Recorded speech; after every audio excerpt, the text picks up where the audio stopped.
नमस्कार साथियों, स्वागत है आप सभी का अपने पोस्टपार्टम के लास्ट सेगमेंट को लेकर के, जहां प्रीवियस लेक्चर में कंप्लीट डिटेल इंफॉर्मेशन का ट्रांसफर हो चुका है आपको रिगार्डिंग बोर्ड पे available heading postpartum haemorrhage.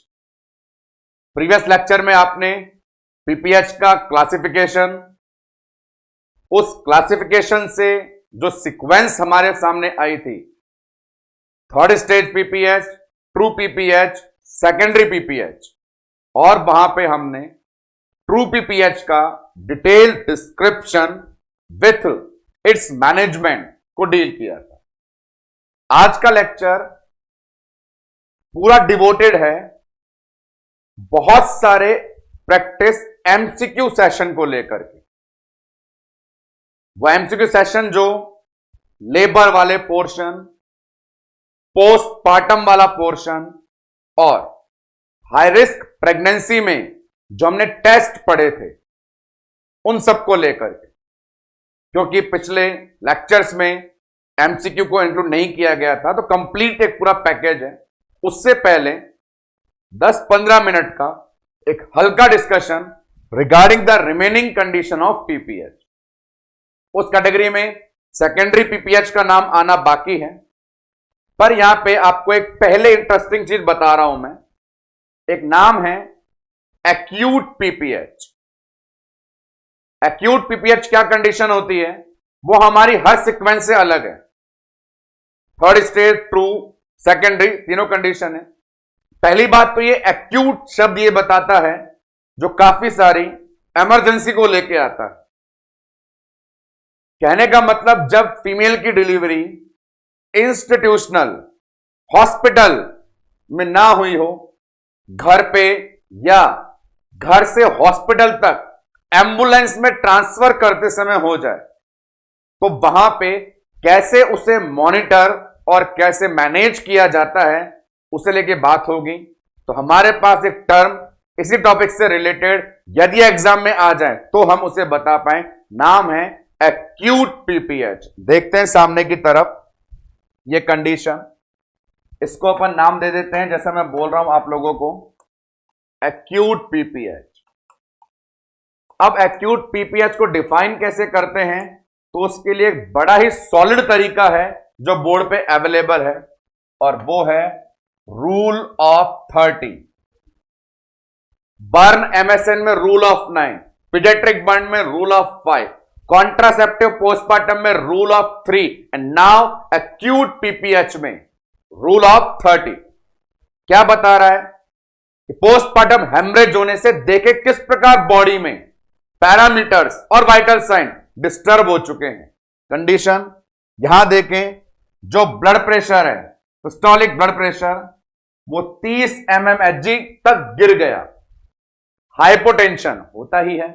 Next one, heart rate 30 beat per minute बढ़ गई, टेकीकार्डिया।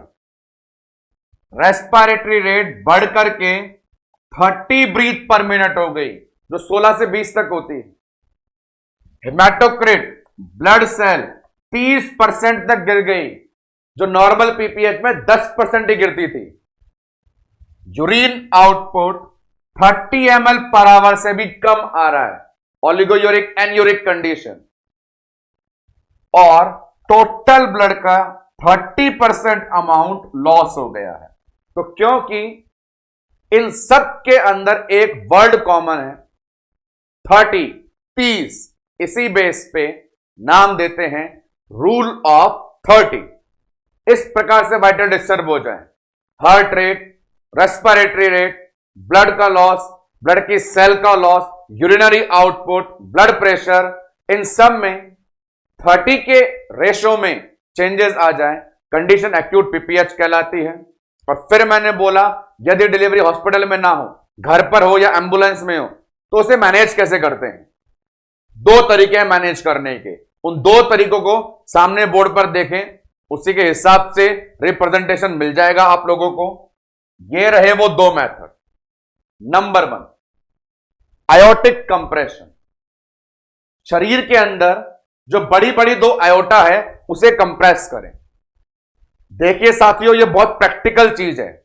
हम भी हॉस्पिटल लाइफ से गुजरते हैं रोज, और वहां रोज ऐसे इंसिडेंट होते हैं जब किसी बड़ी आर्टरी का रप्चर हो जाता है तो उसे बहुत प्रेशर से कंप्रेस किया जाता है जब तक कि वो सर्जरी रूम में ट्रांसफर ना हो जाए। तो यहां पर भी पीपीएच में यूट्रस से ब्लीडिंग होती है, तो उस यूट्रस के चारों ओर या ऊपर और नीचे की तरफ जो मेजर आर्टरी है उसे आप दोनों हाथों से कंप्रेस करें। रिजल्ट क्या होगा? यूट्रस की तरफ ब्लड फ्लो नहीं होगा और ब्लड लॉस कंट्रोल होगा। ये इमरजेंसी में की जाने वाले इंटरवेंशन होते हैं जब तक प्रॉपर ड्रग या सर्जरी अवेलेबल ना हो। तो एओर्टिक कंप्रेशन को बड़े गौर से देखेंगे, कहां कंप्रेशन हो रहा है। यूट्रस ये रहा, ये लोकेशन यूट्रस की है। हाथ देखें, एक हाथ यूट्रस से ऊपर की तरफ है और दूसरा नीचे। ऊपर वाला जो हाथ होता है वो सबसे बड़ी ब्रांच एब्डोमिनल आयोटा को कंप्रेस करता है। नीचे वाला जो है ये ग्रोइन एरिया फिमोरल आर्टरी को कंप्रेस करता है। यहां पे कंप्रेस होने वाली वेसल्स के नाम लिखे जाएं तो पहली अपने पास यूट्रस के नीचे अवेलेबल फिमोरल और यूट्रस के ऊपर अवेलेबल एब्डोमिनल, इन दोनों आयोटा को दोनों हाथ से सीवियर कंप्रेस करें तो ये इमरजेंसी इंटरवेंशन है यूट्रस से होने वाले ब्लड लॉस को मैनेज करने का। Condition aortic compression. उसके अलावा एक और तरीका इस प्रकार से, दो गारमेंट्स होते हैं, pneumatic, non pneumatic. Anti shock garment, shock ऐसी कंडीशन है जहां पे हार्ट का लोड बहुत बढ़ गया है, हाइपोटेंशन होने से, हाइपोवोलेमिया होने से बचे हुए ब्लड के अमाउंट को बार बार पंप करके बॉडी में डिस्ट्रीब्यूट करना है। अकेला जब हार्ट काम ना कर पाए तो अपनी लोअर एक्सट्रीमिटी काफ मसल को भी पंप करवाते हैं ताकि वो रिटर्न मारे। तो उसे प्रमोट करने के लिए काफ मसल को सेकंड हार्ट ऑफ बॉडी भी बोलते हैं। इस प्रकार के गारमेंट्स का यूज लिया जाता है। नाम लिखा हुआ है non pneumatic anti shock garment. Anti shock का मतलब जो मजबूर करे पंप करने को लोअर एक्सट्रीमिटी को, जिससे सर्कुलेशन में इफेक्टिवनेस आए और शॉक जैसी वर्स कंडीशन से बच जाएं। तो ये दो इंटरवेंशन एक्यूट पीपीएच के लिए। नंबर 1, एक्यूट पीपीएच सवाल आएगा तो पूछा जाएगा कैसे एक्सप्लेन करते हैं, answer rule of 30। Second 1, emergency management के कितने तरीके? 2 तरीके। पहला आयोटिक कंप्रेशन, कौन कौन सी आयोटा को कंप्रेस करोगे? जवाब दोगे abdominal and femoral. Next 1, antishock garment जो अपने पास अवेलेबल होते हैं। आगे बढ़ते हैं, फिनिश करते हैं पीपीएच को। नाम अपने पास heading available secondary PPH. Classification से जो कुछ सीखा है वही जवाब यहां पे देना है, बहुत जल्दी काम हो जाएगा। पहली बात, इसका क्लासिफिकेशन ड्यूरेशन के हिसाब से दिया था तो सीखा था कि ये 500 ml का लॉस 8 से 10 दिन में करता है, इसीलिए ब्लीडिंग को डिले भी कहा था। 2 लाइनें जो पहले पढ़ रखी है तो लिखने में दिक्कत होनी नहीं चाहिए। जो 500 ml से ऊपर की रेंज है वो 8 से 10 दिन में अचीव होती है, इसीलिए अपन ने इस ब्लीडिंग को नाम दिया था डिलेड। एक बात और फिर समझाते समय यह बताया कि पूरी मेडिसिन में, मेडिकल साइंस में डिलेड ब्लीडिंग का कारण मोस्ट ऑफ द टाइम किसे माना जाता था? इन्फेक्शन को। यह तो रही मेडिकल साइंस की बात कि जब भी बॉडी में इन्फेक्शन है हो जाता, वुंड हीलिंग प्रॉपर ना होकर के ब्लीड करना शुरू है कर जाता।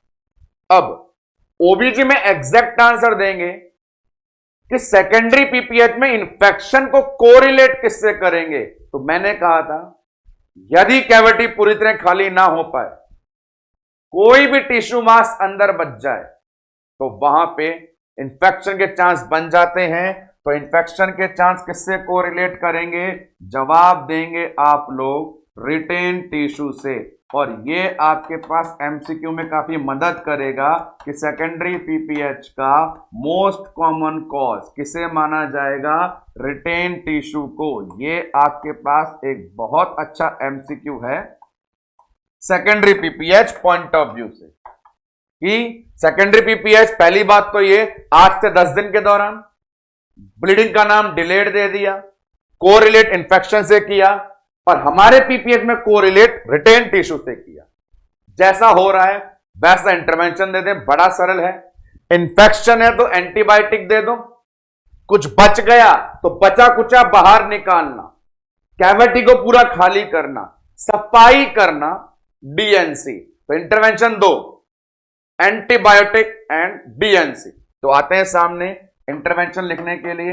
इंटरवेंशन लिखने हो तो पहला, यदि इन्फेक्शन है तो उसके अकॉर्डिंग एंटीबायोटिक, और नंबर रिटेन टिश्यू है तो उसके अकॉर्डिंग डीएनसी। तो ये अपने पास सेकेंडरी पीपीएच, या यूं कहें आपको कि अपने पास पीपीएच को लेकर जितनी बातें होनी थी वो complete.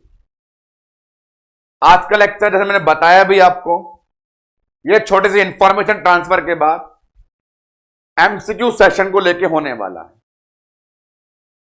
Topic high risk pregnancy, early pregnancy testing, late pregnancy testing, topic labour and then postpartum. आइए इन सभी टॉपिक्स के अंदर से जनरेट होने वाले कुछ एमसीक्यूज की अपन यहां पर प्रैक्टिस करते हैं। तो सामने बोर्ड पे अवेलेबल आज का अपना ये कंप्लीट एमसीक्यू सेशन देखेंगे कितने प्रकार के सवालों को लिया गया है, अंडरस्टैंड करते हैं, पढ़ते हैं, सॉल्व करते हैं, आगे बढ़ते हैं। कैटेगरी में फर्स्ट एमसीक्यू अपने पास ये रहा, ध्यान से पढ़े और गौर करें। कंडीशन है व्हाट इज एमनियोसेंटासिस। एमनियोसेंटासिस क्या होता है? Options, aspiration of fluid from amniotic cavity, ठीक है, बिल्कुल सही है। सेल एंड क्रोमोसोम एनालिसिस, जी हां बिल्कुल इससे करते हैं। पल्मोनरी सर्फेक्टेंट एनालिसिस मिलता है एमनियोटिक फ्लूइड में 20 वीक के बाद, यह भी सही। Last one, chemical analysis of amniotic fluid, यह भी किया जाता है। तो सामने क्वेश्चन अपने पास है एमनियोसेंटासिस क्या है। दिए गए चारों ऑप्शन जो बोर्ड पे अवेलेबल है सभी सही हैं। ये वो क्वेश्चन है जो आपको टॉपिक डिस्कशन के समय भी मैंने पूछा था, तो वहां बड़े गौर से सुनना। ये जो अपने पास 3 ऑप्शन हैं, ये तीनों एमनियोसेंटासिस प्रोसीजर के पर्पस को एक्सप्लेन कर रहे हैं कि एमनियोसेंटासिस में जो फ्लूइड निकाल कर लाएंगे उससे इतने सारे काम किए जा सकते हैं। पर एग्जामिनर ने सिर्फ ये पूछा है एमनियोसेंटासिस क्या है, तो सिंपल आंसर देना है कैविटी से फ्लूइड को एस्पिरेट करना। बाकी 3 ऑप्शन अपने पास पर्पस हैं और सिर्फ मीनिंग पूछा है, तो आंसर है ऑप्शन नंबर ए। प्रैक्टिस एमसीक्यू करना बहुत इंपॉर्टेंट होता है। साहब हमने पढ़ाई करी, मजा आ गया, बहुत अच्छा पढ़ाया, मजा आ गया, हमें सब याद हो गया, मजा आ गया। पर भैया मजे लेने वाली बात नहीं है। एक्चुअल वर्क तब होता है जब एमसीक्यू आप सॉल्व कर पाते हैं। सवाल आने पर ही पता चल पाता है कि प्रेजेंटेशन में एग्जामिनर क्या डिमांड कर सकता है। किस प्रकार एग्जामिनर ने सामने का क्वेश्चन दिया जहां पे सारे ऑप्शन सही होते हुए भी आपके दिमाग को सोचना पड़ा कि 3 पर्पस थे और 1 मीनिंग। तो हर लेक्चर का मोस्ट वाइटल सेगमेंट होता है एमसीक्यू सेशन। तो आइए पढ़ते हैं, इसमें आगे बढ़ते हैं अगले क्वेश्चन की तरफ। नेक्स्ट क्वेश्चन क्या लेके आ रहा है अपने लिए? विच of the following nursing action is inappropriate during explaining CVS procedure. CVS अपने पास टेस्टिंग थी chorionic villi sampling. Chorionic villi sampling जो 10 से 12 वीक पे प्लासेंटा का बायोप्सी जैसा सैंपल लेके आती थी। अब वहां पे मैंने आपको विशेष कुछ इंटरवेंशन बताए थे। सवाल की डिमांड है कौन सी चीज इनएप्रोप्रिएट है, नहीं करनी है। तो आइए देखते हैं क्या उसके अंदर लॉजिक होगा। ऑप्शन सामने, number 1, it is done under USD guidance. इसे सोनोग्राफी की मदद से किया जाता है। बिल्कुल सही है, क्योंकि सोनोग्राफी करेंगे तभी तो पता चलेगा हमारी सैंपल की सुई सही ठिकाने पर पहुंची या नहीं। Next one, consent form is necessary. इसको लेके आपको याद हो तो बात बताई थी, सीवीएस एक ऐसा प्रोसीजर है जो प्लासेंटा से सैंपल लेके आता है। प्लासेंटा वो जगह है जहां मां और बच्चे के ब्लड का मिलन हो सकता है। तो वहां पे मिलन हो भी गया तो फिर प्रॉब्लम आ सकती है। इसके लिए जो भी रिस्की प्रोसीजर हो, कंसेंट फॉर्म कंपलसरी होता है। तो ये भी एक्शन सही है। Next one, instruct for urination. अब यूरिनेशन वाले इंटरवेंशन आप गौर करें तो मैंने सिखाया है आपको, कोई भी प्रोसीजर जब अर्ली प्रेगनेंसी में होता है, पहले ट्राइमेस्टर के आसपास, उस समय यूट्रस का आकार कम होने के कारण ब्लैडर को भरे होने के संकेत देते हैं, इंस्ट्रक्शन देते हैं कि ब्लैडर भर के आइएगा, यूरिन मत करके आइएगा। और कोई टेस्ट जब लेट होता है, सेकंड थर्ड ट्राइमेस्टर में होता है, तो ब्लैडर खाली के लिए बोलते हैं। क्योंकि सीवीएस 10 से 12 वीक में है, फर्स्ट ट्राइमेस्टर में है, तो वहां पर ब्लैडर भरा होना चाहिए। कहने का मतलब ये इंस्ट्रक्शन आपने मदर को गलत दिया। Next one, explain the purpose of examination. ये जरूरी है, जब कंसेंट फॉर्म ले रहे हो तो पर्पस एक्सप्लेन करना ही है। तो यहां पर देखें, अपनी दी गई शिक्षा सवाल के ऑप्शन को सॉल्व करने में काम आ रही है। सीबीएस के अंदर यूरिन नहीं करने के लिए कहा जाता, और यदि आप कह रहे हो तो वो स्टेटमेंट इनअप्रोप्रिएट है। This question. आते हैं नेक्स्ट वन के ऊपर। अगला एमसीक्यू क्या बोल रहा है भाई, विच रिजल्ट इज इनअप्रोप्रिएट। वापस से क्वेश्चन की डिमांड है कि गलत छांटिए। किस कैटेगरी में? High value MS AFP, maternal serum alpha fetoprotein में मैंने आपको कहा था वैल्यू कितनी होती है that doesn't matter. High value और लो वैल्यू कब कब देखी जाती है, that's much important. High value में रटाया था, आगे पीछे नीचे का defect, abdominal, neural, renal defect, और ऊपर मल्टीपल प्रेगनेंसी। आते ऑप्शन देखते हैं क्या अपने पास अवेलेबल है। Molar pregnancy, neural tube defect, abdominal defect, renal defect. तो दोस्तों बड़ी सिंपल सी बात हो गई, हाई वैल्यू कहां मिलती है वो हमें याद है, 4 जगह, multiple pregnancy, abdominal defect, renal defect, neural defect. जबकि यहां पे जो ऑप्शन दिया गया है मोलर प्रेगनेंसी, ये वो कंडीशन थी जिसमें फीटस सरवाइव नहीं करता है, या तो बहुत कम ग्रोथ होती है या वो डेड हो जाता है। तो जब बच्चे की ग्रोथ ही नहीं होगी तो वो प्रोटीन कहां से बनाएगा। इसीलिए इन तीनों में हाई वैल्यू होती है, इसमें होती है लो वैल्यू। तो हमारे क्वेश्चन की डिमांड के अकॉर्डिंग ये ऑप्शन हो गया इनअप्रोप्रिएट। यही सेलेक्ट करना था कौन सा सही नहीं है। तो हाई वैल्यू मोलर प्रेगनेंसी में नहीं होती, वहां लो वैल्यू होती है। नेक्स्ट वन एमसीक्यू पे आए अपन। इसे देखिए क्या बोल रहा है, क्या डिमांड कर रहा है।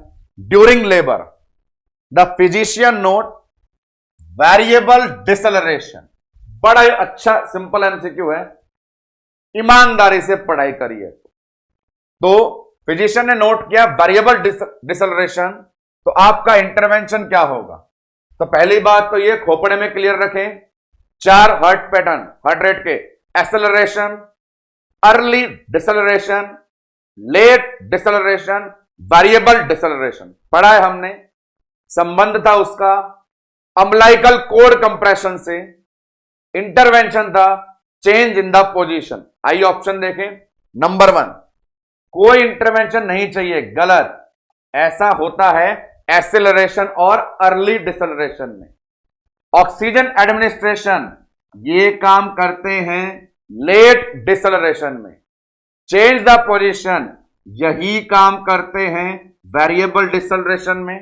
रिपीट द मॉनिटरिंग, कोई जरूरत नहीं है जब डायग्नोसिस कंफर्म है। तो देखो दोस्तों, पढ़ाई की है तो परिणाम सामने देने में बिल्कुल हिचकिचाहट नहीं होती। जब हमें यह पता हो 4 हार्ट रेट के पैटर्न में से 2 नॉर्मल होते हैं, 2 में इंटरवेंशन चाहिए होते हैं, तो उसके अकॉर्डिंग आंसर बिल्कुल अप्रोप्रिएट है। वेरिएबल डिसलरेशन में change in the position highest priority लेकर जाता है। नेक्स्ट वन, अगला MCQ, antenatal monitoring require CST. अब मदर को यह चीज बताइए कि आपकी सीएसटी होनी है, कॉन्ट्रैक्शन स्ट्रेस टेस्ट, ये डॉक्टर ने एडवाइस किया है। आगे, विच इंफॉर्मेशन इज अप्रोप्रिएट, कौन सी बात सही है इस टेस्ट के लिए। तो सवाल यह है, डॉक्टर ने जांच के तौर पे आपको टेस्ट लिखा है सीएसटी, ऑप्शन देख के बताइए ऐसा कौन सा ऑप्शन है जो इस जांच के अकॉर्डिंग अप्रोप्रिएट है। देखते हैं। Number 1, it is related to foetal movement. तो याद करो दोस्तों, फीटल मूवमेंट से रिलेट कौन होता था? एक्सीलरेशन होता था, एनएसटी। फीटल मूवमेंट से संबंधित था एक्सीलरेशन, एनएसटी। बात चल रही है सीएसटी की। Next one, it is related to umbilical cord compression. ये भी गलत, क्योंकि इसका आंसर है variable deceleration. Umbilical cord compression किसमें होता था? Variable deceleration. ये भी गलत। Next one, it is done if NST is positive. बहुत ही बढ़िया एग्जैक्ट आंसर, क्योंकि हमने एक बात सीखी है कि प्रेग्नेंट फीमेल में पहले एनएसटी करते हैं या सीएसटी। 100% आंसर एनएसटी, और एनएसटी में गड़बड़ आती है तभी करते हैं सीएसटी। तो यहां देखो, एनएसटी का पॉजिटिव आना, नॉर्मल या एबनॉर्मल, एनएसटी का पॉजिटिव आना नॉर्मल या एबनॉर्मल। तो हमने पूरी टेबल याद कर रखी है कि मेडिकल साइंस में पॉजिटिव का मतलब एबनॉर्मल। तो एनएसटी गड़बड़ है तो सीएसटी करते हैं, बिल्कुल परफेक्ट आंसर है। Last one, do not require intervention. गलत चीज है। सीएसटी जब करते हैं तो इंटरवेंशन करना होता है, क्योंकि सीएसटी का संबंध होता है लेट डिसलरेशन से। इंटरवेंशन का नाम होता है ऑक्सीजन एडमिनिस्ट्रेशन। तो इस लिहाज से according to given question the appropriate answer will be option number C. Next one, move forward, आगे बढ़ते हैं। अगला क्वेश्चन यहां देखें, components of biophysical profile. Biophysical profile के कंपोनेंट कौन कौन से होते हैं, एक्सेप्ट किसे छोड़ के? तो लेट प्रेगनेंसी टेस्टिंग में टर्म आई थी BPP, MBPP, biophysical profile, modified biophysical profile. तो वहां कौन सा शामिल नहीं था? तो हमने पढ़ा था बीपीपी में शामिल होती है मूवमेंट, जो लाइव देखते हैं उनको। तो बीपीपी में मूवमेंट होती है, बिल्कुल सही। फीटल टोन होती है, बिल्कुल सही। ब्रीदिंग मूवमेंट होती है, बिल्कुल सही। प्लासेंटा की थिकनेस से मतलब नहीं है, प्लासेंटा के फंक्शन से फिर भी मतलब है, और वो भी एमबीपीपी में। बीपीपी में 3 चीज थी, fetal movement, heart rate, respiratory rate. ये 3 कंपोनेंट थे। प्लासेंटा का रोल मॉडिफाइड बायोफिजिकल प्रोफाइल में था, और वो भी फंक्शंस को लेके। तो according to the option inappropriate answer will be second, और हमें इनएप्रोप्रिएट का ही सिलेक्शन करना था। नेक्स्ट वन, अगला एमसीक्यू देखिए, सामने की तरफ पढ़िए, लगाइए अंदाजा। The following ultrasound measurement. Sonography से हमने कुछ मेजरमेंट किया है, उसकी मदद लेके आपको क्या कंफर्म करना है? Gestational age. सोनोग्राफी में इनमें से कौन सी फाइंडिंग को देख के पता लगाते हैं कि बच्चे की उम्र क्या है? Option, crown to rump length, amniotic fluid volume, yolk sac volume, biophysical profile. तो यहां पे फीटल ग्रोथ को इंडिकेट करने वाला एक ही पैरामीटर है, क्राउन टू रम्प लेंथ। बच्चे की लंबाई को बताने के 2 तरीके, crown to rump, crown to heel. जब तक गर्भ में पल रहा होता है क्राउन टू रम्प 30 सेंटीमीटर, उसकी लंबाई को देख के पता लगाया जाता है ग्रोथ कितनी हुई, बच्चा कितना बड़ा हुआ। बाकी सब अलग अलग पैरामीटर अलग अलग प्रोफाइल को रीजनरेट करते हैं। गैस्ट्रेशनल एज, बच्चे की उम्र, ग्रोथ एंड डेवलपमेंट उसकी लंबाई से निकालते हैं। यहां क्राउन टू रम्प लेंथ है। एक और तरीका होता है फीमर लेंथ को कैलकुलेट करके, but according to the option answer will be option number A. Next one, अगले सवाल पे चलो। ये आ गया, CST इज यूज। तो देखें CST किसके लिए किया जाता है, कॉन्ट्रैक्शन स्ट्रेस टेस्ट पढ़ते हैं। Number 1, measurement of heart rate during contraction, बिल्कुल सही है। अपन ने पूरा ग्राफिकल प्रेजेंटेशन पढ़ा है इसका। हार्ट रेट कॉन्ट्रैक्शन में रिलेशन होता है, कॉन्ट्रैक्शन आता है थोड़ी देर बाद हार्ट रेट डाउन जाती है, पढ़ा है अपन ने। Next one, determine the intensity of contraction, ये भी सही है। इंटेंसिटी का मतलब होता है कब स्टार्ट हुआ, कब पीक पे गया। नेडिर, NADIR नाम लिए थे, बिल्कुल सही है। Next one, determine maternal wellbeing. तो यहां ये देख लीजिए कि जब ये कंडीशन चलती है तो उससे पता चलता है ब्लड सप्लाई कितनी प्रॉपर हो रही है, तो मदर की वेलबींग के बारे में भी पता लगता है। तो सारी बात सही है, इसीलिए answer option will B D. तो अपने पास CST मेजरमेंट के पर्पस पूछ रहा था, सारे सही हैं, इसलिए आंसर डी है। चलो आगे बढ़ो, अगला क्वेश्चन देखो क्या लेके आया है, समस्या नहीं होनी चाहिए। This is maternal blood serum is examine for alpha fetoprotein. चलिए साहब, अब यह पूछ रहा है MSAFP किया क्यों, किसे खोजने के लिए। तो लाइन सिंपल थी, हाई वैल्यू लो वैल्यू। देखते हैं क्या ऑप्शन अपने पास अवेलेबल है। Number 1, inborn error of metabolism, spina bifida, RH haemolytic disease, haemophilia. ये ब्लड डिसऑर्डर है, ये ब्लड डिसऑर्डर है, ये एंडोक्राइनल डिसऑर्डर है। जबकि हमारे पास हाई वैल्यू लो वैल्यू में जितने भी कंटेंट थे वो इनके अकॉर्डिंग नहीं थे। ये नाम जो है स्पाइना बायोफिडा, ये दूसरा नाम है इस कंडीशन का। कौन सा, न्यूरल ट्यूब डिफेक्ट। पीडियाट्रिक में जब डिटेल आप पढ़ते हैं न्यूरल ट्यूब डिफेक्ट की तो नाम आते हैं स्पाइना बायोफिडा, ऑकल्टा, ऐसे नाम करके। तो 100% MSAFP न्यूरल ट्यूब डिफेक्ट के बारे में बताता था। तो कोरिलेट करना है यहां पे कि न्यूरल ट्यूब डिफेक्ट को अदर नेम से रिप्रेजेंट कर दिया, किस नाम से, spina bifida. Answer will be option B, spina bifida. Next one, इस क्वेश्चन पे आए। All of the following can be use to determine chromosomal analysis except. सामने बोर्ड पर कुछ जांचें लिखी गई है, टेस्टिंग इन्वेस्टिगेशन है। सबसे क्रोमोसोम के बारे में पता लगा सकते हैं एक्सेप्ट, इसे छोड़ करके। देखते हैं, एमनियोसेंटेसिस कंफर्म है, कोरोनिक ब्लाई सैंपलिंग पढ़ा दिया, कंफर्म है। परक्यूटेनियस अम्बलाइकल ब्लड सैंपलिंग, तो हां ब्लड सैंपल में सेल्स आएंगे, क्रोमोसोम आएंगे।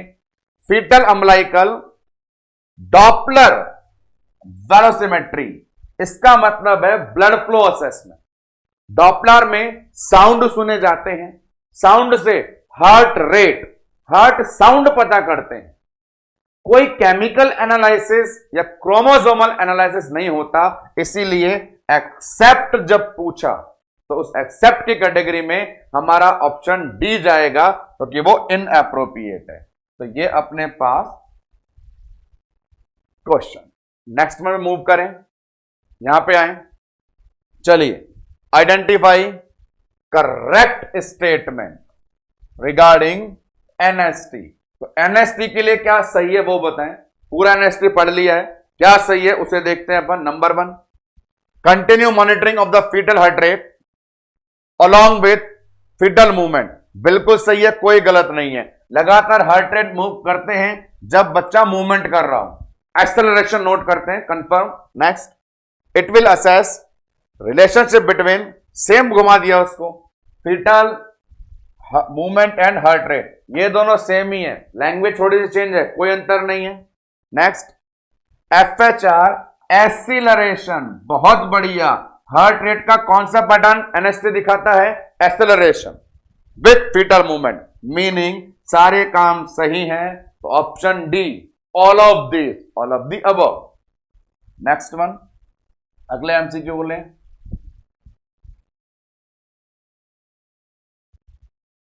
विच of the following test can be use to diagnose pregnancy? Pregnancy diagnose करने का टेस्ट पूछ रहा है on the first day of missed period. तो बात ये चल रही है कि जैसे एक फीमेल का पीरियड मिस होता है, डाउट होता है वो प्रेग्नेंट है, टेस्ट कौन सा करती है? तो बता रखा है मैंने, एचसीजी को ही टेस्ट करती है। अभी तक जो एचसीजी यूपीटी का आपने सुना था, वो हमने पढ़ा था कि एचसीजी को एंटीजन मानते हुए टेस्ट करते हैं, उस बेस पे आंसर देना है। तो वहां सिखा दिया गया था कि उसमें जो मेथड था वो एलाइजा था, एंजाइम लिंक इम्यून एसे, और उसका भी जो बेस्ट टेक्निक का एग्जांपल था टू साइड सैंडविच एसे। तो देखिए मोस्ट कॉमन मेथड है बी और उसमें अप्रोप्रिएट टेक्निक है ए, तो आंसर अपने पास ऑप्शन ए। ये मैंने पढ़ाते वक्त बताया था कि आपके एम्स भोपाल में डायरेक्ट एकदम क्वेश्चन बन के ये अराइज हुआ। तो अपने पास इस कैटेगरी में डबल साइड सैंडविच ऐसे जो किया जाता है वो अप्रोप्रिएट आंसर है। नेक्स्ट वन, इस क्वेश्चन पे चलें। Pregnant women admitted in labour room, ठीक है, लेबर रूम में एडमिट हो गई है। आगे, attach to external electronic foetal monitoring, लगातार फीटल की मॉनिटरिंग चल रही है, लेबर रूम में मदर है, फीटल मॉनिटरिंग लगातार चल रही है। आगे, nurse should do initial nursing assessment. सामने 4 ऑप्शन है, आपके सामने केस प्रेजेंट है। अब ऐसे बहुत सारे एमसीक्यू आने वाले हैं जहां पे केस प्रेजेंटेशन बताया जाएगा। नर्स है, लेबर रूम है, मॉनिटरिंग चल रही है बच्चे की, फर्स्ट इनिशियल इंटरवेंशन क्या होगा देखते हैं। Number 1, identify type of acceleration, ठीक है, पता लगा लेना। Assess baseline foetal heart rate, ये बहुत जरूरी है कि आपको जब तक बेसलाइन नहीं पता होगी, नॉर्मल नहीं पता होगी, 140 बीट पर मिनट नहीं पता होगा, then how can you diagnose the abnormalities? So you have to first idea regarding baseline heart rate. Next one, determine intensity of contraction, कर लेना भाई, पर बात हार्ट रेट की चल रही है। Determine intensity of labour pain, तो भैया लेबर पेन को कॉन्ट्रैक्शन बोलते हैं। तो नीचे के 2 option irrelevant, heart rate monitoring से कोरिलेट नहीं करते, ऊपर के दोनों कोरिलेट करते हैं। पर बेसिक बात करें फंडामेंटल, तो हमें क्या पता होना चाहिए? Baseline heart rate.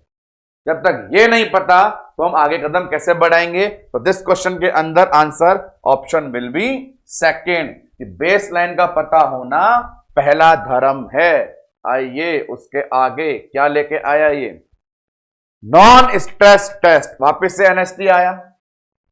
Prescribe for a pregnant mother and nurse about the procedure, nurse tell the client, ठीक है भाई, डॉक्टर ने मरीज के माता के गर्भवती फीमेल के एनएसटी टेस्ट लिख दिया, नर्स को जिम्मेदारी दी कि जाकर समझा के या एनएसटी में क्या होता है। अब देखो नर्स ने कौन से ऑप्शन में सही ज्ञान वितरित किया। Number 1, the test is invasive, ये लो ओपनिंग खराब हो गई, अपन ने पढ़ा है कि ये नॉन इन्वेजिव होता है। आगे, the test will take about 2 hour after procedure complete, नहीं भाई 2 घंटे का काम ही नहीं है। आपने एनएसटी पढ़ा हो तो मैंने मैक्सिमम 20 मिनट के गैप में 2 बार इंटरवेंशन फ्रीक्वेंसी दिखाई थी, 2 घंटे जितना लंबा नहीं है। आगे, अल्ट्रासाउंड ट्रांसड्यूसर रिकॉर्ड करेगा जो एब्डोमेन लगेगा, बिल्कुल ठीक है। अपन ने एक मम्मी दिखाई थी जो बिस्तर पे लेट के एब्डोमेन पे ट्रांसड्यूसर लगा के हाथ में बटन लेके दबा रही थी, वो काम सही है। अब क्या करेगा वो हार्टसाउंड बताएगी, ये ठीक है। Last one, the foetus is challenge और स्ट्रेस, नहीं भाई किसी प्रकार का स्ट्रेस नहीं देते, तभी तो टेस्ट करना नॉन स्ट्रेस है। तो according to the available option, option number 3, explain properly about the written diagnostic test NST. All three other options are irrelevant. That's why answer is option is number third, C. Next one बढ़े आगे अगले MCQ पे। थोड़ी सी speed बढ़ा लेते हैं MCQ solve करने की। देखिए अपने पास बड़ा सिंपल सवाल, अटकना नहीं है, रुकना नहीं है, आता है एक बार में क्लिक करना है। क्राउनिंग लेबर की कौन सी स्टेज? एकदम एग्जैक्ट आंसर सेकंड स्टेज। तो जहां छोटा एमसीक्यू आए तुरंत टिक लगा करके उसे आगे भगाएं, सेकंड स्टेज। नेक्स्ट वन इसे देखें। फर्स्ट स्टेज को बांट देते हैं लेटेंट और एक्टिव में। बांट दो भाई लेटेंट एक्टिव में। इसको कैरेक्टराइज किसके द्वारा किया जाएगा? तो आपको बताया था लेबर के अंदर लेटेंट एक्टिव ट्रांजिशनल जो होता है सर्वाइकल डायलेशन के बेस पे क्लासिफाई किया जाता है। अब देखें सामने, number 1 progressive dilation and foetal descent, number 2 progressive maternal anxiety, number 3 foetal descent, number 4 cervical dilation. तो दोस्तों यहां पे देखो ऑप्शन जो है हमने पढ़ा है सर्वाइकल डायलेशन के आधार पे इन्हें क्लासिफाई किया है, पर हमने एक बात यह भी सीखी है जैसे ही डायलेशन होता है बच्चा खिसक के नीचे आता है, तो ऐसा ऑप्शन ढूंढो जिसमें सर्वाइकल डायलेशन भी हो और डिसेंट भी हो। यह सवाल सामने क्लियर करवाने का एक ही पर्पस है कि student simply cervical dilation answer देकर के ना आ जाए, वहां यह भी पता रहे कि सर्वाइकल डायलेशन के बाद डिसेंट होता है। उस लिहाज से बेस्ट आंसर ए। आपका ऑप्शन नंबर डी सही है पर एक राइट मार्क है। ऑप्शन नंबर ए बेहतरीन है इसलिए डबल मार्क है। तो इस बेस पे आप आइडेंटिफाई करेंगे कैसे क्वेश्चंस की अटेम्प्टिंग होती है। नेक्स्ट वन आए सामने की तरफ, क्या लिखा हुआ है? A nurse performing assessment of a client schedule for caesarean. ठीक है, एक मदर का नॉर्मल लेबर नहीं होना, ऑपरेशन होना है। अब आगे, which assessment finding would indicate need to contact the physician. एक मदर जिसका सिजेरियन प्लान हो चुका है उसमें से कौन सी फाइंडिंग मिले जिसे देख करके लगे डॉक्टर को तुरंत बुलाना चाहिए। देखते हैं, जब हार्ट रेट 180 हो जाए, बहुत ज्यादा हो गई रे बाबा, बेसलाइन 120 से 160 होती है, 180 मतलब फीटल टेकिकार्डिया, बुला लो डॉक्टर को। अगली बात, WBC 12,000 नॉर्मल काउंट है, पल्स रेट 85 नॉर्मल है, हेमोग्लोबिन 11 नॉर्मल है। तो एबनॉर्मलिटी छाटिए, डॉक्टर को बुलाइए। डॉक्टर को संदेशा तभी है भेजा जाता जब मरीज के अंदर कुछ गड़बड़ नजर है आता। तो answer A 180 beat per minute is abnormal finding. Next one, चलते हैं लेबर रूम में और क्या धमाके हो रहे हैं उनको देखने के लिए। ये सामने क्या क्वेश्चन आया? Client arrive at berthing centre. चलिए मदर बर्थ सेंटर पे आ गई है। इन एक्टिव लेबर, क्या बात है, तैयार होकर के आई है। Her membrane are still intact, rupture of membrane नहीं हुआ है। Nurse midwife prepare to perform amniotomy, nurse तैयार हो चुकी है पानी की थैली फाड़ने के लिए। A nurse who is assisting the nurse midwife explain to the client, ये मां को बताने जा रही है दैट आफ्टर द प्रोसीजर, पानी की थैली फाड़ने के बाद, she will most likely have. कुल मिलाकर रामायण ये लिखी कि लेबर में जब महिला घुसी तो पानी की थैली नहीं थी फटी, और नर्स जब ये कार्य करने गई तो वहां बताएगी ऐसा करने से क्या होगा भैया। याद करो वो दबाव, वो पेन जो पानी की थैली रहते आ रहा था बच्चे पे नहीं लग पा रहा था। थैली फाड़ो, बच्चे को धक्का मारो, बाहर निकालो। Efficiency of contraction as it is to the point पढ़ाया हुआ आपका एमसीक्यू है, ढूंढिए। तो उस कंडीशन में आपके पास answer second, increase efficiency of contraction. तो ये क्लासरूम डिस्कशन का क्वेश्चन है जिसका सामने इतना बड़ा प्रेजेंटेशन है। चलो भैया आगे बढ़ो, क्या लिखा हुआ है? Primary gravida client in the second stage labour. चलिए भाई, मैकेनिज्म ऑफ लेबर चल रही है, कभी भी बच्चा बाहर निकल सकता है। क्या फील कर रही है? अर्ज टू पुश, उसे लग रहा है मैं पुश करूं, लग रहा है बच्चा हिल डुल रहा है जेनेटेलिया के पास, धक्का मारो, मार ले भाई। The client has no analgesia, no anaesthesia, अच्छी बात है। Anatomically which of the following would the best position. तो जब भी बात चली थी पोजीशन की नाम आए थे 5, ट्रांसफर के लिए अलग, एग्जामिनेशन के लिए अलग, आइडियल लेबर की अलग, और पुश की याद करवाई थी पोजीशन, स्क्वाटिंग पोजीशन। पुश करो खुश रहो। चलिए नेक्स्ट वन एमसीक्यू के ऊपर क्या लेके आ रहा है अपने पास में सवाल।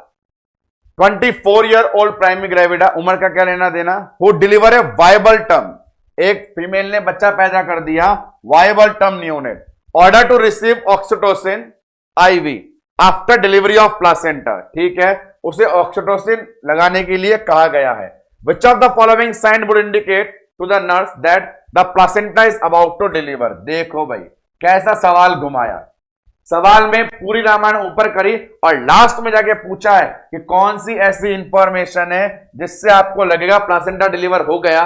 The most common sign of placenta separation is umbilical cord की लंबाई बढ़ जाना। आंसर देखिए अपने पास कौन सा ऑप्शन है, ये रहा option number A, the cord length outside the vagina. 4-5 line में माहौल बनाया पर लास्ट में पूछा कि पूछना क्या चाहता था, अम्बिलिकल कॉर्ड की लंबाई देख करके प्लासेंटा सेपरेशन पता लगवाना चाहता था। नेक्स्ट वन चले इस क्वेश्चन के ऊपर, विच of the following is not a character of normal labour. Normal labour के सारे कैरेक्टर पढ़े, कौन सा नहीं है देखते हैं। डायलेशन होता है, इंटेंसिटी बढ़ती है, बीच बीच में आराम मिलता है, ब्लीडिंग नहीं होती है, ब्लीडिंग सिर्फ लेबर में प्लासेंटा डिलीवरी के बाद होती है। इसीलिए पूछा था उसने नॉट ए कैरेक्टर, तो कौन सा नहीं है, तो ये वाला नहीं है भैया, ब्लीडिंग नहीं होती है, तो answer will be option number D. Next one आगे की तरफ बढ़े, सामने क्या लिखा हुआ है, रिगार्डिंग प्रोस्टाग्लैंडिन, उनके लिए क्या सही है। Number 1 maintain the corpus luteum, इसे मेंटेन करता है SCG. Have no role in menorrhagia, no नहीं रोल होता है, मीनोरेजिया में रोल होता है।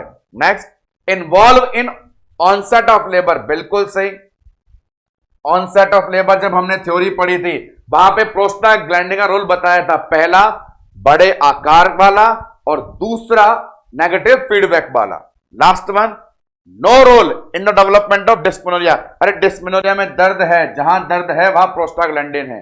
तो बात ये बोल रहे हैं प्रोस्टाग्लैंडिन के लिए क्या सही है, तो ऑप्शन नंबर 3 सही है, जो लेबर की ऑनसेट में उसका रोल है, बाकी उसके अकॉर्डिंग अप्रोप्रिएट नहीं है।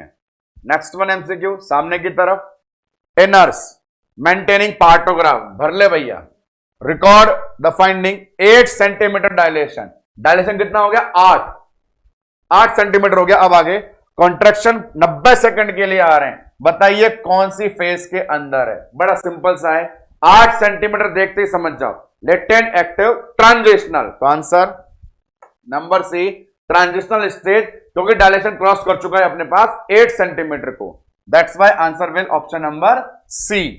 नेक्स्ट वन मूव फॉरवर्ड, आगे बढ़े, क्या आ गया अपने पास, चलिए which is a least important, ये जो शब्द है इसका मतलब समझ जाओ, लीस्ट का मतलब सबसे घटिया, लीस्ट का मतलब सबसे घटिया, तो लेबर पेन के कैरेक्टर बताए जा रहे हैं, यूटेराइन कॉन्ट्रैक्शन का नेचर बताया जा रहा है, कौन सा घटिया है मतलब कौन सा सही नहीं है। तो देखो बकेट होल्डिंग फैशन बनता है, कॉन्ट्रैक्शन रिंग बनती है। अब इन दोनों में आ जाओ, अपर सेगमेंट जो शॉर्ट होता है, मसल्स पास में आती हैं तो मोटी होती हैं, पतली नहीं, लोअर सेगमेंट लंबा डायलेट बिल्कुल होता है, यहां पे थिन लिखा है और यही चीज गलत है।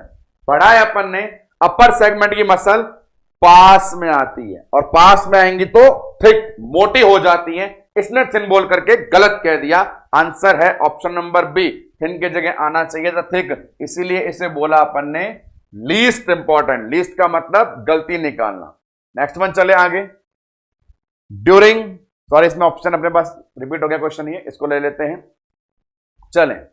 For reduction of pressure the procedure rupture of membrane is perform in which stage of labour.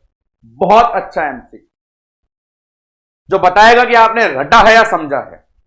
ROM first stage, AROM second stage, पर लैंग्वेज क्या बोल रही है, आप ROM कब करते हो, सुनो, ROM कब होता है फर्स्ट स्टेज, ROM कब करते हो तो हम कब करते हैं सेकंड स्टेज के अंदर। तो ऐसी लैंग्वेज आ जाए तो आंसर आपको पढ़ना है पूरी लैंग्वेज में कि क्या बोल रहा है वो, कि हो रहा है या कर रहे हैं, हो रहा है तो नेचुरल फर्स्ट में, कर रहे हैं तो आर्टिफिशियल सेकंड में, तो answer option will be second stage of labour.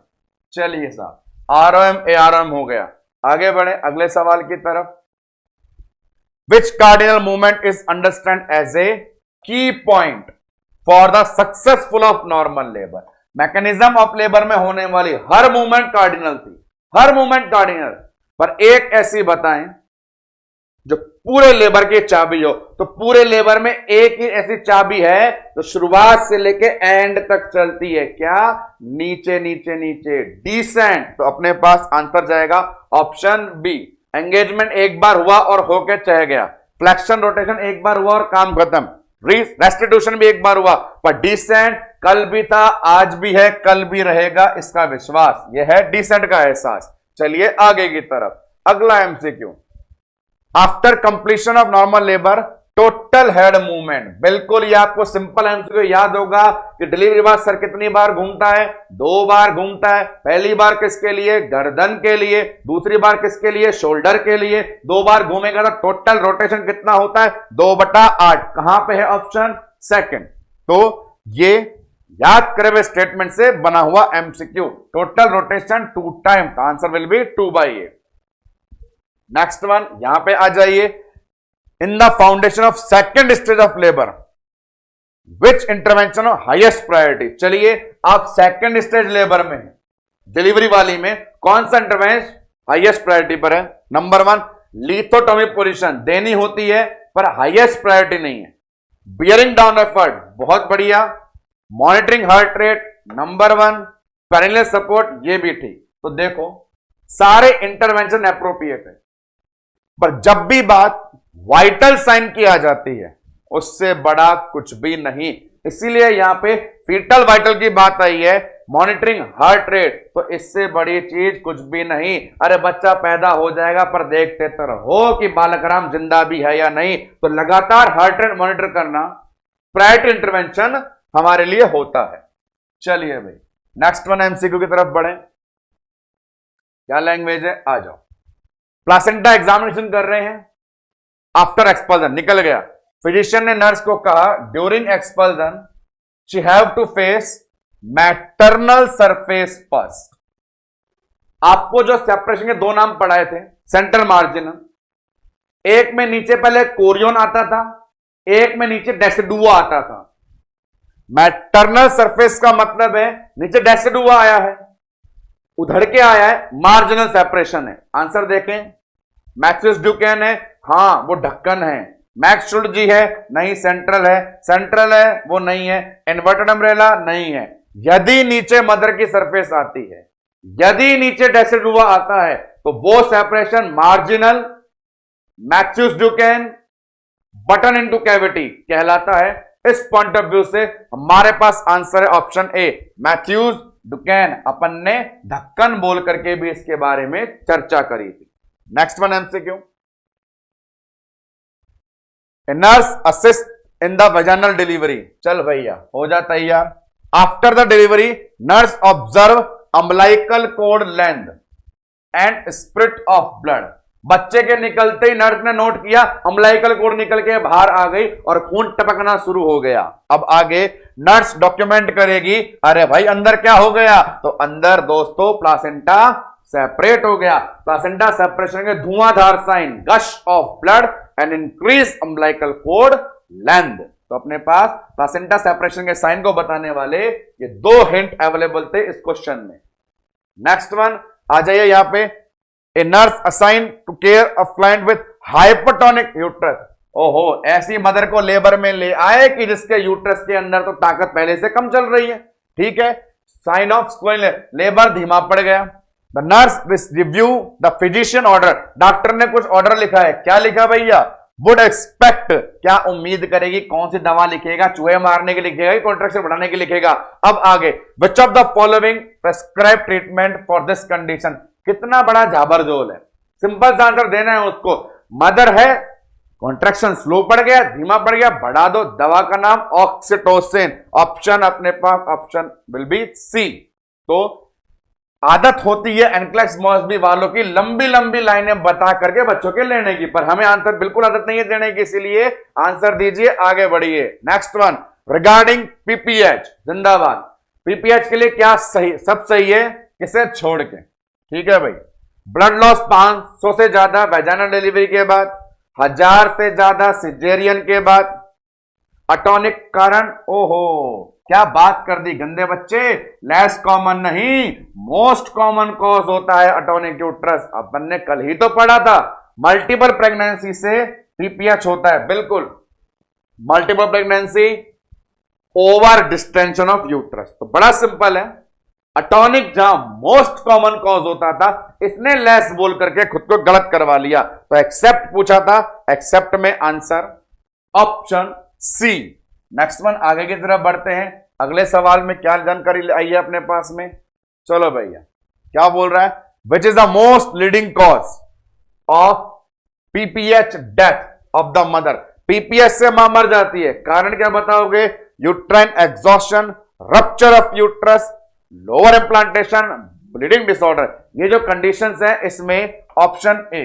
कारण क्या है, रप्चर जैसी बात होती नहीं है, प्लासेंटा प्रीवा चल रहा नहीं है, ब्लीडिंग डिसऑर्डर का परसेंटेज 20 था, जहां आपको 4T में 80% अटॉनिक बताया था। अटॉनिक का मतलब है यूट्रस के बस की नहीं है, जिसके बस की नहीं उस होती है उसे बोलते हैं थक गया, बिल्कुल थक गया, और थकने को बोलते हैं एग्जॉस्ट। तो यूटेराइन एग्जॉस्ट का यहां को रिलेशन है अटॉनिसिटी से, और उस अटॉनिसिटी के कारण ही पीपीएच में मदर को डेथ फेस करनी पड़ी है। Option answer will B A. Next one चले अगले एमसीक्यू को लेकर के, क्या बता रहा है ये, female during her postmortem period on 22nd day, 22वें दिन ब्लीडिंग हो गई। अब 22वें दिन जाके ब्लीडिंग हुई है, सेकेंडरी पीपीएच है, आगे बढ़े। On examination which finding will help to confirm the diagnosis. Secondary PPH है, मोस्ट कॉमन कॉज आज आज आज शुरुआत में पढ़ा, रिटेन टिश्यू। तो आंसर कहां पर है अपने पास में, ये रहा, बिट्स ऑफ प्लेसेंटा। कोई भी टुकड़ा बच गया तो अंदर लंबे समय तक के लिए बहते खून को न्योता दे गया।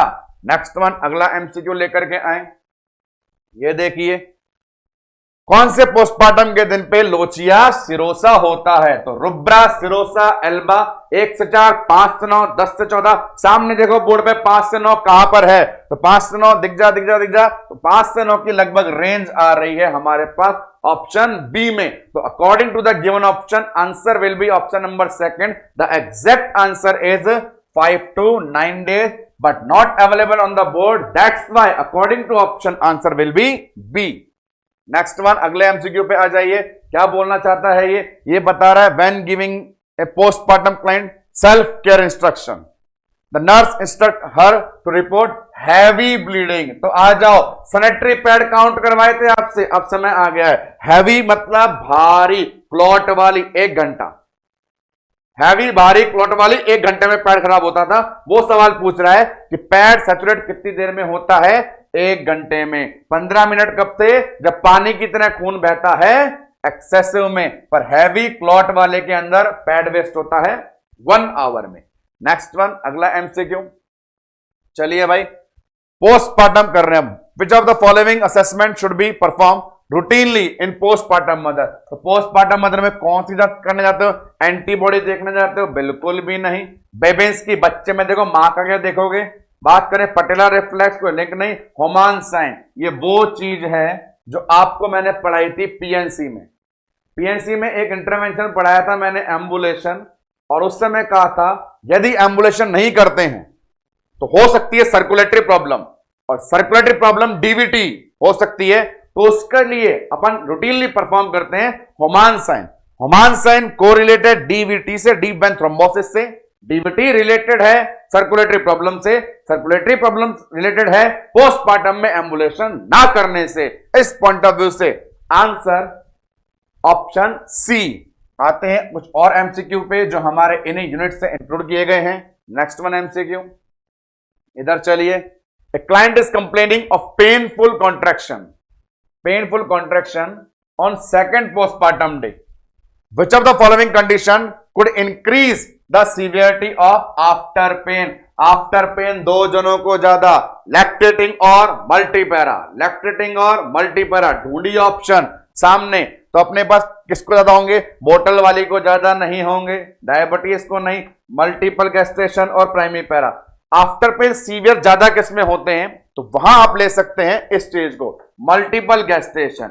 मल्टीपल गैस्ट्रेशन था तो मसल्स वीकनेस ज्यादा था, और मसल वीकनेस ज्यादा तो आफ्टर पेन की सीवियरिटी भी ज्यादा। Answer option C. आते हैं नेक्स्ट वन एमसीक्यू पे related to this topic postmortem. क्या है अपने पास, चलो भैया क्या बता दिया, labour length is determined by multiple factor. Labour की लंबाई को लेकर सवाल है, क्या पूछ रहा है, इन प्राइमरी पैरा के अंदर लेबर की एवरेज लेंथ 13 से 15 घंटे होती है। मैंने तो 12 से 16 बताई थी, कोई बात नहीं। विच of the average length of labour for multi para. अब मल्टी पैरा में कितनी होती है, तो मल्टी पैरा में लेंथ आपने पढ़ी है, प्राइमरी 12 से 16, मल्टी में 6 से 8। देखिए ऑप्शन किस प्रकार मजे ले रहे हैं यहां पे, 6 से 8 की जगह रेंज 2 आ गई, नीचे की दो तो छोड़ ही दो, 6 से 7 या 8 से 9। तो यहां ध्यान रखना है दोस्तों, 6 से 7 का मतलब है एवरेज से भी कम में काम कर दिया, वो नहीं चलेगा, थोड़ा ज्यादा ले लो वो दौड़ेगा। एक ज्ञान की बात है, 6 से 8 एग्जैक्ट होता है, नहीं मिला तो मिनिमम नहीं थोड़ा एक्स्ट्रा क्राइटेरिया हो तो वो एक्सेप्ट कर लो। उस पॉइंट ऑफ व्यू से आंसर देना है B, 8 to 9 hour duration. Next one, अगला एमसीक्यू क्या है अपने पास सामने बोर्ड पे, चलिए क्या हो गया, पोस्टमार्टम सिस्टाइटिस। क्या बताया, सिस्टाइटिस है तो पानी पियो, तो पियो पानी। कैसे करेंगे इसके अंदर, ये रहा बड़ा simple, increase fluid intake. To the point पढ़ा है, टू द पॉइंट आंसर देना है, बात खत्म, काम खत्म, पैसा हजम, सिलेक्शन हो जाएगा। सीधी बात का सीधा जवाब। आगे बढ़ो जनता, क्या लिख दिया यहां पे, which one is least important. Least का मतलब फिर मैं बोलता हूं जो सबसे घटिया है, सबसे बेकार है। कौन सा लीस्ट इंपॉर्टेंट पॉइंट है, जब हम एजुकेशन दे रहे हैं किसके लिए, मैस्टाइटिस के लिए। जब मैस्टाइटिस होता था तो क्या बोलते थे, दूध पिलाओ दूध पिलाओ दूध पिलाओ। क्या गलत बोल के आ गए वो देख जाओ। नंबर 1, ब्रेस्ट फीड कराओ, कराओ भैया कराओ। चेंज पैड ये भी कर लो, हैंड वॉशिंग बढ़िया बात है। अब ये कौन सा धंधा हो गया, साबुन पानी से नहीं धोना होता, प्रेगनेंसी के समय से सिखाता आ रहा हूं, साबुन लगाओगे बच्चा पी जाएगा, जल जाएगा बेचारा। तो इसीलिए सबसे बेकार काम है, क्लीनिंग पर्पज में आप सोप वाटर का यूज नहीं करेंगे। और यही ऑप्शन नंबर डी को बताना आपका लीस्ट इंपॉर्टेंट पॉइंट था, आंसर डी। नेक्स्ट वन, इधर आ जाइए, क्या लिखा हुआ है, which of the following sign indicate immediate PPH. तो इमीडिएट पीपीएच में क्या क्या होता है, हाइपोटेंशन, टेकिकार्डिया। आगे बढ़ते हैं, टेम्परेचर का रोल नहीं, गोली मारो। ब्लड प्रेशर कम होता है, ज्यादा नहीं, पल्स रेट ज्यादा होती है, रेस्पिरेशन भी ज्यादा हो सकता है पर वो एक्यूट में। पर अपन बेसलाइन हाइपोटेंशन टेकिकार्डिया को लेकर के चलते हैं, उस अकॉर्डिंग आंसर मिल रहा है option number 3, increase pulse rate. Respiration वाला ऑप्शन भी आता यदि पीपीएच एक्यूट हो जाता, पर रूटीनली हाइपोटेंशन टेकिकार्डिया के हिसाब से आंसर ऑप्शन विल बी सी।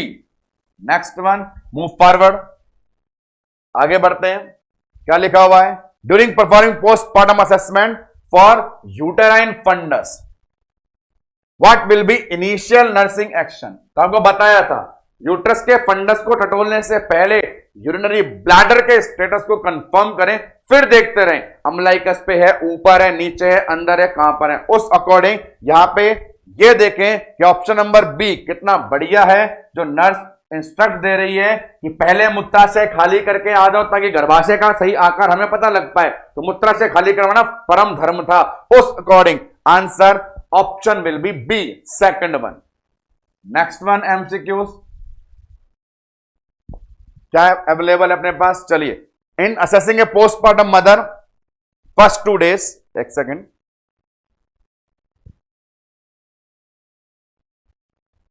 पहुंच गए थे 142 पे।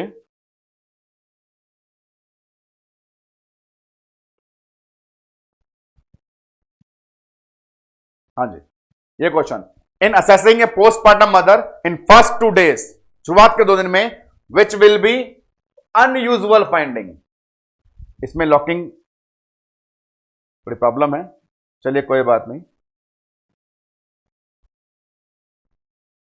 थोड़ा एरर है मशीनरी के लेकर के, तो बात कर लेते हैं अपन अभी इतनी ही, टाइम भी लगभग हो चुका है। तो ये कुछ अपने पास प्रैक्टिस एमसीक्यू क्वेश्चन थे जो अपने प्रीवियस डेज में रनिंग टॉपिक्स को लेकर बताए गए थे। बहुत सारे एमसीक्यूज और भी पूछे जाएंगे जब आपके साथ हम ऑनलाइन टेस्टिंग वाला प्रोग्राम रखेंगे। उम्मीद है जो क्वेश्चन दिखे वो थ्योरेटिकल लैंग्वेज में पढ़ाए गए लाइनों से कोरिलेट आपको मिले। इस लेक्चर के साथ प्रेगनेंसी का बहुत बड़ा एक दौर हम खत्म करते हैं। लास्ट के 2 लाइन ध्यान से सुनना दोस्तों। फर्टिलाइजेशन वाली जिंदगी से अभी तक की जिंदगी पार्ट ए कहलाता है। सेकेंड पार्ट में सामना होगा प्रेग्नेंट फीमेल की लाइफ में दुनिया भर की जो डिजीज कंडीशन इन्वॉल्व होती हैं उनको लेकर के, या यूं कहे इन सभी यूनिट्स के अंदर अभी तक एक बहुत बड़ा पार्ट कंप्लीट हुआ। और अगले लेक्चर, कल के लेक्चर, नई सुबह में बीमारियों के स्वागत के साथ हम होंगे आपके साथ। तब तक के लिए धन्यवाद।